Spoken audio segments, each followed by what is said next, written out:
Bonjour et bienvenue à vous chers amis dans ce tuto dans lequel nous allons voir la notion des structures itératives, notamment les boucles en programmation et surtout en C++. Euh, Comme dans les autres langages de programmation, il existe des types de boucles, à savoir les boucles for, while, do, et ainsi de suite.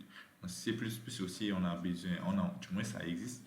Mais pourquoi est-ce qu'on utilise des boucles? On utilise des boucles pour automatiser des informations et des traitements qui se répètent tout simplement. Lorsqu'on a un traitement qui a le même format, qui ça se répète, on utilise beaucoup plus des boucles. Supposons on a besoin d'afficher un message 10 fois. On dit on veut afficher bonjour 10 fois. On peut écrire le bonjour une seule fois et l'afficher 10 fois. Or, sans utiliser les boucles, on est ramené à faire quoi? Mettre peut-être 10 printf pour dire chaque printf bonjour, bonjour, bonjour, bonjour. Maintenant, après, vous allez me dire peut-être bonjour, on peut les mettre dans un seul printf et puis un petit slash l, mais supposons que le message c'était plus long que bonjour. Donc, il faut du moins faire printf, printf, printf, printf. Comme ça pourrait être beaucoup plus simple. Ou bien, si on vous demande encore, je voulais dire, de pouvoir mettre en place un programme qui permet de saisir une série de 10 valeurs. Donc, pour saisir 10 valeurs, il faut d'abord savoir comment saisir une valeur. Et si vous savez comment saisir une valeur, vous pouvez répéter la même procédure pour les 9 autres valeurs. Comme ça va vous faire les 10 valeurs. Donc ici, comme on est en C++, on va toujours commencer par mettre notre directive include iostream. Et ensuite, on use dans le using notre namespace le std. Et là, on va utiliser notre fonction main. Ok. Notre fonction main, elle est là. Ok. Parfait. Et donc, on va utiliser la boucle for. La syntaxe de la boucle for, je vais la montrer tout à l'heure. Mais pour la boucle, la boucle, du moins, elle a besoin de l'indice de parcours. La boucle for, il faut d'abord connaître la condition initiale, la condition d'arrêt, et puis aussi comment est-ce que l'information, ou bien comment on avance. Lorsqu'on a une condition initiale, pour atteindre la condition d'arrêt, il faudrait qu'il y ait un écart, un avancement. Maintenant, cet avancement-là, ça serait le troisième paramètre. Donc, il prend trois paramètres. Condition initiale, condition d'arrêt et puis l'avancement. Bon, on appelle ça souvent l'incrémentation. Donc ici, on va utiliser une variable int i qui va servir d'indice de parcours. Et comme on a saisi 10 valeurs, on va utiliser une variable val qui va nous servir de saisir, du moins la saisie des valeurs vont se faire à travers cette variable. Alors, on va utiliser la boucle for. Donc for, premier paramètre, condition initiale. Nous, on a besoin de saisir quoi? 10 valeurs. On va commencer par saisir quoi? La première valeur. Donc, i est égal à 1. On a saisi une première valeur.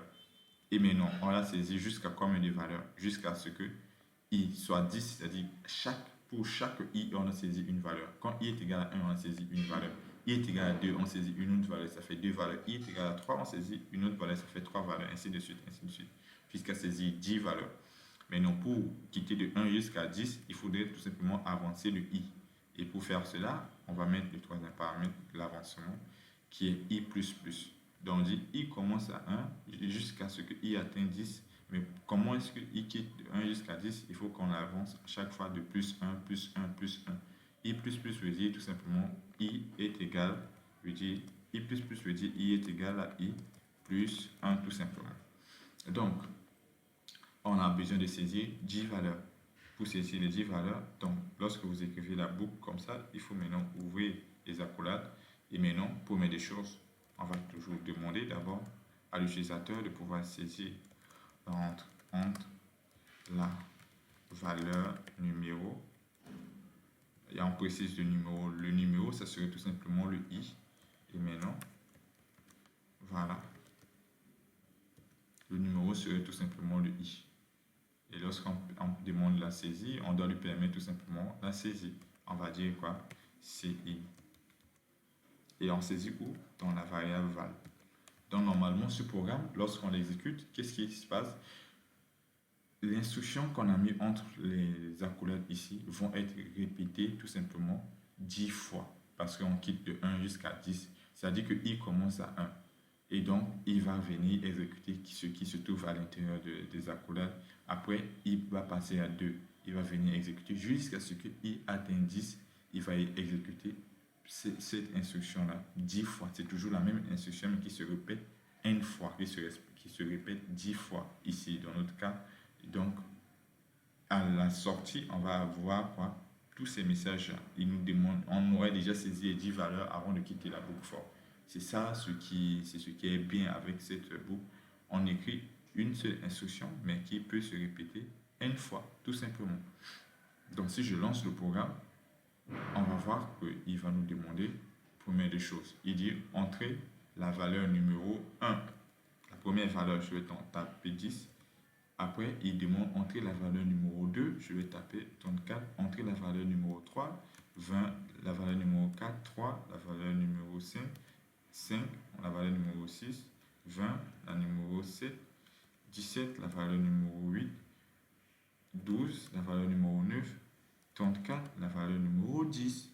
Et là, je saisis 11. Donc, je saisis tous les 10 valeurs. Il me demande quoi? D'entrer la valeur. À chaque fois, c'est le même message. Mais pourquoi il dit numéro 1, numéro 2? C'est parce que j'affiche à chaque fois l'itération.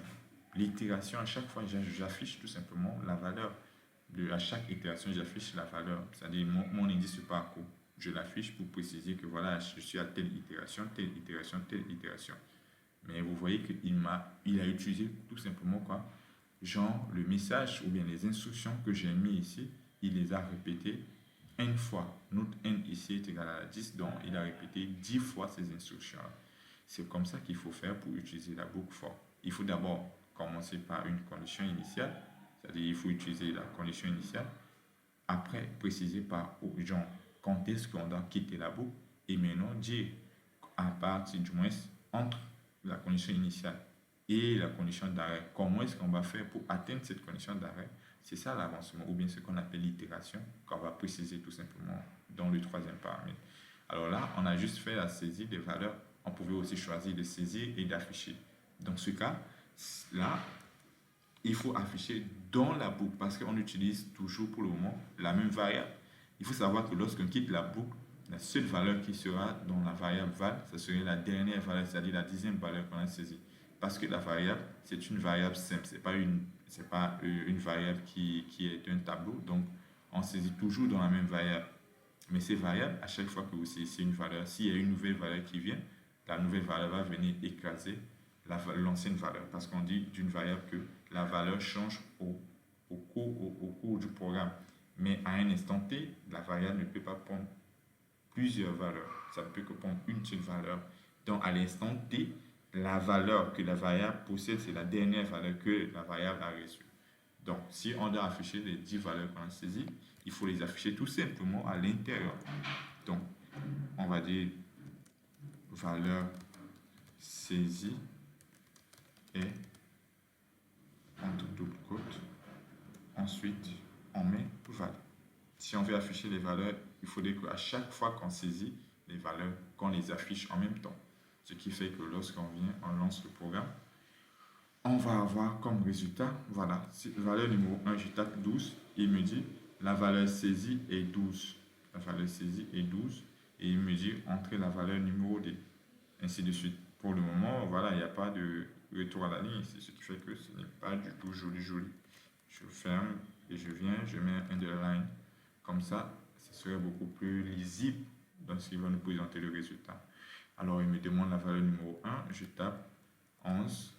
Il me dit quoi? La valeur saisie est 11. Et il me demande non, maintenant la deuxième valeur. Et là, je vais saisir quoi? Je vais saisir 15. Il me dit la valeur saisie est 15, ainsi de suite. Je peux répéter ça jusqu'à 10 fois. Donc, les amis, voilà comment est-ce qu'il faut utiliser la boucle for en C++. Et dans le prochain tuto, on va parler de la boucle while et ainsi de suite, do while et ainsi de suite. Donc n'hésitez pas à aimer la vidéo, à la partager, la vidéo, à vous abonner et à me dire en commentaire s'il y a des choses que vous n'avez pas compris ou bien s'il y a des choses que vous aimez, que je puisse voilà, revenir dessus.